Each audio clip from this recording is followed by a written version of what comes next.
tsara ka kara mini basira da hikimar ka ya Allah, dan komai da ake nema duniya kiyama Allah kai ne mai mulki ya ai ba wani mai mulki ya Rahmani ya Allah ai kai ne mai rahama ka kara muna rahama ka sabuko muna rahama a rayuwa a zamna a saba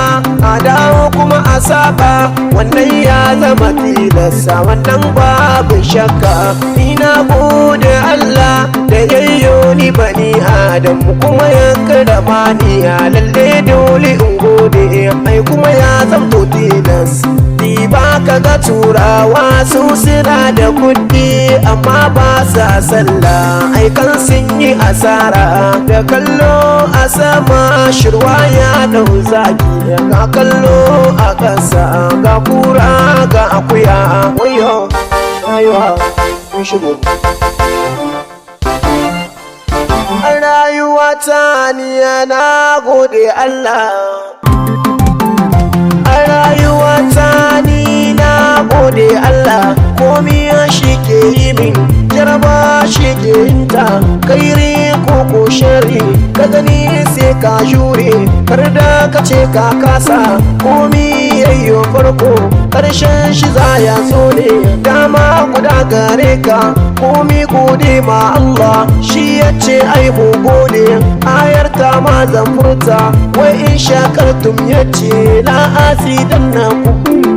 na faɗi ba daidai ba Allah shi ke da ikon ya gafarta ma bawa to don haka sai mi niyyar aikin alkhairi na kwarai ya sai mu dace Allah shi ya san gaibu ku kyale masu shirka sun daina gani a gabansu ku dai ku biyo ni na furta zance bai wuce shirka zamani ne ya canza yaro har manya birni har ma da ƙauye wasu tuntun har sun zauce wannan zance na bar shi sai dai a gaba in ƙara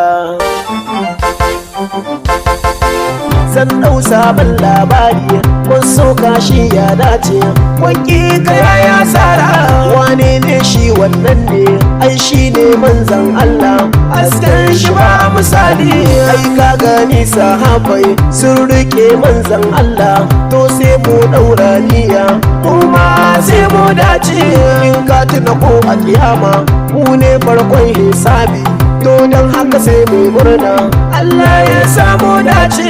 amin mu ƙara sunna sannan mu ƙara himma Allah ya samu dace ni furci na gare ka da kuskure ka yafe dan kai ne mai afuwa ya Allah sai ka yafe shi dan adam da sabo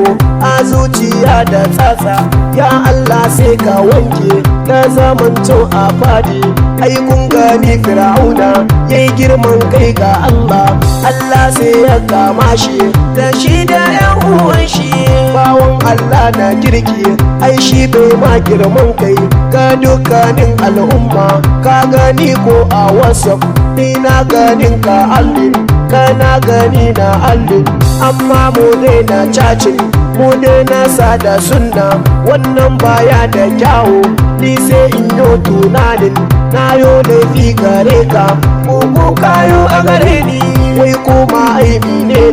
ni sai in kasa gane nasiha ta a gare ku girman kai ne jahilci sannan musa a leda sannan sai mu yada ƙarshen zance zan furta zance na niyya Allah da kuskure ka yafe na bayyana wannan shafi